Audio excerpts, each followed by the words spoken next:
guess what we're doing? We're doing more reactions. I've gotten some peer feedback from you guys, and there's a lot more of you. Hey! We're gonna have a blast, honey. We are gonna be doing AITAH. So while I get that pulled up, I genuinely want to say thank you so much for all the love of my last video. I appreciate it so much. I've never gotten that much love on a video before, and I don't know, it really means a lot. So thank you. We got the iPad pulled up. How do I see like the top posts? I have no idea how to use Reddit. Like that last video was genuinely the first time I ever used Reddit in my life. Oh! Oh my god, this is so bad. So we will be reading this story. Am I the a-hole for not telling my sister that her friends refer to her as her fiance's charity case? Wow! No, yeah. I come from a working class family, but my sister was lucky enough to win a scholarship. So she went to private school, which is where she met her fiance and most of their friends. They started dating when they were 15, and from then my sister's life changed for the better because she was no longer the outcast at school, and his family made sure she stopped missing out on things. She has a very charmed life thanks to them, and I don't want her to ruin it over this situation. On a personal level, I have a what? I just found out that somebody my friend knows is like related to Lin-Manuel Miranda. What? Colombia, mi encanto, mi encanto. Let me continue with my grievances against private school. Quick story time. As a middle-class black kid who's gone to public school my whole life, and then freshman year I got into this private school. And I go to this private school. At lunch I was sitting with these girls. I would always sit across these two girls, and I had my other friend. One of the only real ones that really had my back at that school for that year. Shout out. Me and my friend sit next to each other. And these two girls across from me thought it would be so funny at the end of lunch every single day. You're just gonna laugh because it's so hilarious and such a tasteful prank. What they would do is throw their leftovers at me, and they would like laugh in my face while they're doing it. Then they would make me throw away their trash at the end of the lunch period. But once I clocked that it was bullying, they were like, you know what time it is, collect our trash and throw it away. And I was like, you can throw away your own trash. I'm not your maid. I really ate that. Definitely, for sure. Shout out to my friend, the one that like actually sat right next to me. She was the one who was like, hey, like the way they're treating you like isn't normal. I'm concerned, like this isn't okay. Thank you very much. Because I don't know if I ever would have been able to clock that it was bullying. But let's not get too sidetracked. Back to the story. When they were around 19, I overheard some of their friends joking about her being his charity case. He half-heartedly told them to shut up, but I remember he looked pretty smug about the jokes they were making. Ew. You know, there's really some men that should start their lives in jail and have to work their way up. Why are your friends making fun of your fiance's family's socioeconomic status? And you're like, yeah, guys, she's poor as f. Stop, guys. Go to hell. I decided not to tell her because I didn't want to ruin things for her. Fast forward to now, and one of her friends finally let her know, once they were engaged, that it's been a running joke that she's his charity case for a long time. When my sister was telling me about it, I put my foot in it because I assumed she meant they would make these jokes when they were teens. So I brought up the time I overheard them. She's angry at me for not telling her back then and saving her from wasting so much of her life with her fiance. But I honestly didn't think they meant it maliciously, and it was just a dumb teenager joke. Also, my sister was really in love with him back then, and I don't think she would have believed me even if I had told her. She is not planning to leave her fiance because the other friend who told her also said that he didn't tolerate the jokes, and he made all of the friends apologize to her after she confronted him. AITAH. That was messy AF. The overall a-hole is the friends. Why is he still friends with them? If your friends have been calling your fiance a charity case since you guys, at least to my knowledge, as far back as the post goes, like when they were all 19. Since then, they've been cracking jokes about your then girlfriend, now fiance, being poor. Why are you okay with that? Yes, he would not tolerate the jokes, but why are you still surrounding yourself with people who think that that kind of humor is okay? Yippee, you didn't laugh with them about them calling your girlfriend poor.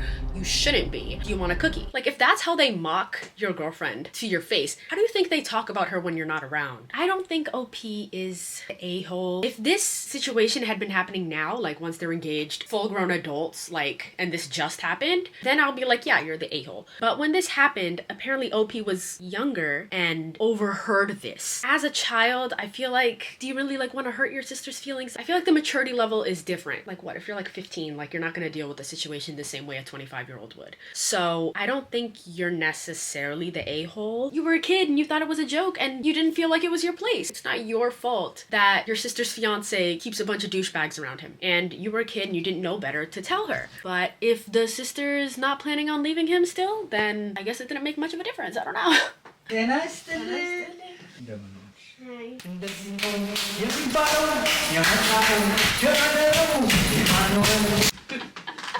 I love my dad. Am I the a-hole for ending a friendship because he keeps getting girls pregnant? I have someone I've been friends with for almost 12 years. He's a good friend. We aren't super close anymore, but close as adults are in this economy. A lot of communications online these days. In the past 10 years, Buddy has managed to get not one, not two, but 3 girls pregnant within months of knowing them. Oh. He's had 2 daughters and now a 3rd is on the way. I have reason to believe the 2nd and 3rd pregnancies were planned.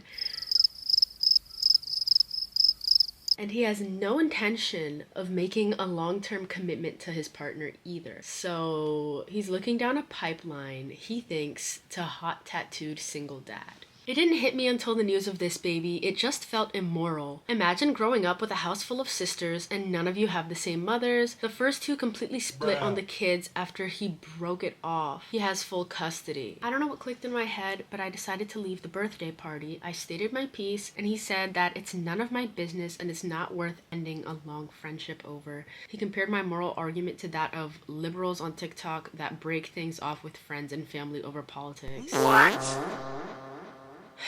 But it's very much that serious to me. I think he's creating broken families and it's not okay. I don't want to see it anymore. Am I the a-hole here? I feel like saying you have zero intention of making a long-term commitment to someone and then you go ahead and create a human being with them. I feel like that's a pretty damn long commitment. You decided that's less of a commitment than putting a ring on it? And you're doing this on purpose. Accidental pregnancies happen, I get it. But you on purpose know that you're not gonna stay with this person. You're like, I'm gonna, make you pop one out and I'll just be on my merry way. I feel like you're calling your friend out on his behavior. This friend's behavior isn't just affecting him. You're completely altering the course of your life because now you have a bunch of children from different women whose lives you altered by making them bear said children, and every single one of them leaves you and you're just alone, stuck with full custody. Imagine, like, when these kids grow up, what if they want to know about their mother? It's weird of you to plan on getting these women pregnant but be like, I don't really want to commit to these women though, leaving you with full custody. You're just adding more and more responsibility on your plate because you can't keep it in your pants. I think this friend is not making very wise life choices. This is not sustainable, bro. So being like, I'm not comfortable with this behavior, and just like the last story, why are you keeping around people whose behavior you don't like? This dude is doing exactly what bro should have did in the last story. He spoke up and he was like, no, like this, I don't like this behavior and I'm not gonna associate myself with it anymore. He's not wrong. I don't think he's the a-hole. Argue with your mama. Am I the a-hole for breaking up with my SO after he revealed that he'd prefer to be open to be with others? So, 33F, I'm or was in a relationship with a man. Oh, that's just a sad way to start the story. I was in a relationship. That's just sad.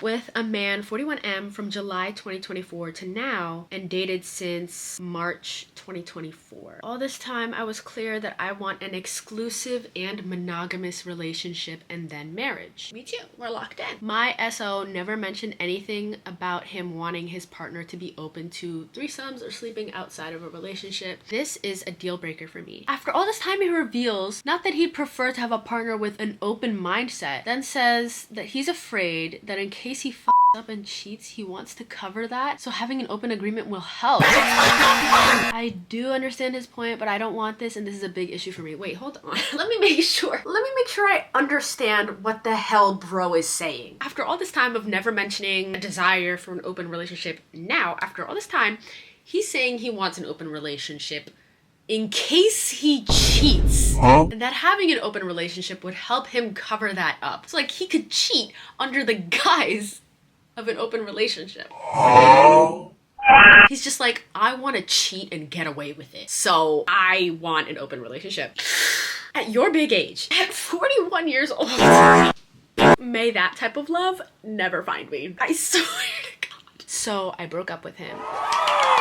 Now I feel like an a-hole because we both love each other, but I'm like, if you love me and choose what I can't stand, then you don't love me and we're not compatible. AITA. You're not the a-hole. Me personally, I have a qualm with the last sentence here. The part where she goes, if you love me and choose what I can't stand, then you don't love me and we are not compatible. I don't think that's true in general. Obviously in this case, he does not love you because he wants to have a guise to cheat on you. I would dare to go so far as to say that this man hates you. But I feel like in general, you can love somebody and still just like not be compatible. You can have love for someone and just not click, just not have the same values, morals. I don't think with a partner you have to agree on every single little thing and like all the same exact things. Then it's like, girl, go ahead and marry your clone. A yin and yang dynamic is very important, that you guys balance each other out. And on the core main things, you guys can have different views, different whatever, but those top 5 gotta be locked in. When you marry someone or make a long-term commitment to being with them, you guys are basically agreeing to do life together. If the life that they see for themselves in the future,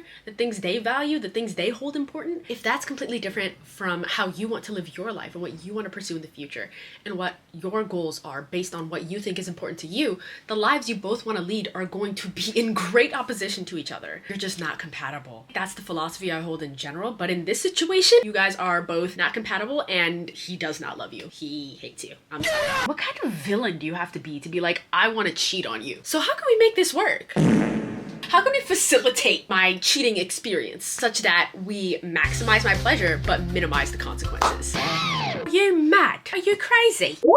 Am I the a-hole for uninviting my godmother from our trip to Hawaii? For some background info, since I, F20, was 18, my godmother, F48, has been talking about taking me to Hawaii for my 21st birthday, which was always kind of hearsay, but I do love my godmother, and she has done a lot for me growing up. She wasn't always the most reliable adult in my life, and was always a bit flaky, which is why I don't see her as often in my adult life. Now to where the issue really started. Back in October of 2024, my mom, F46, booked an appointment with a travel agency for me, her and my boyfriend M24, to pay for the trip to Hawaii in advance. My mom also sent all of the travel details, flight, hotel, the days we're going to be there, etc. to my godmother prior to the appointment. The day we went to the appointment, godmother didn't show up, even though my mom told them the week prior that our appointment was on Saturday morning. Also to mention that my boyfriend and I live out of state, so this was one of the only weekends we can make an appointment and get everything set. After we paid and booked everything, my mom got a phone call from my godmother saying how effed up it is that we uninvited her from the trip and didn't consider that she might be busy the day of the appointment. My mom didn't really think much of it at the time because there was still plenty of time for her to book because our trip wouldn't be until May 2025. Now, February 2025, my sister F18 told me that my godmother was telling everyone that my mom and I uninvited her because my boyfriend was paying for our whole trip when he wasn't. We split the payment plan in threes. He paid for his ticket, I paid for mine, and my mom paid for hers. My mom told me not to worry or feel bad about it because it was for my birthday. The only reason she didn't include her in the payment plan for the trip and wanted it to be separate was because she wanted to make sure that we got to go on this trip and didn't want to worry if my godmother backed out last minute or didn't pay her part of the payment plan. I haven't spoken to my godmother since October, and when I try to talk to her daughter, it always ends up with me being called a for booking the appointment without her mom and uninviting her from the trip. So am I the a-hole for uninviting my godmother from our trip to Hawaii? But she wasn't uninvited though. Why is the godmother over here saying that she's been uninvited from the trip? She just wasn't there when they booked it. They were like, she can still book. There's no problem with that. We are here from out of state. This is the only time we can do this. So let's just book it now and then she can book separately and still come. They didn't uninvite her. She just wasn't present. The mom told the godmother a week in advance, this is happening a week from now. She was literally told when the appointment was, where it was, and she just didn't show up. She flaked. They did not invite her. Why are you going around spreading rumors about being uninvited when you never were? What the hell? You're not the a-hole. What is this godmother doing? Nobody ever told you not to come. I don't understand what her issue is. This is so stupid. That's the video. Thanks so much for watching. Leave a comment, a like, a subscription if you're so inclined. Let me know what you guys want to see from me because I actually got the idea for this video from a comment on my previous video. Thank you so much. Bye.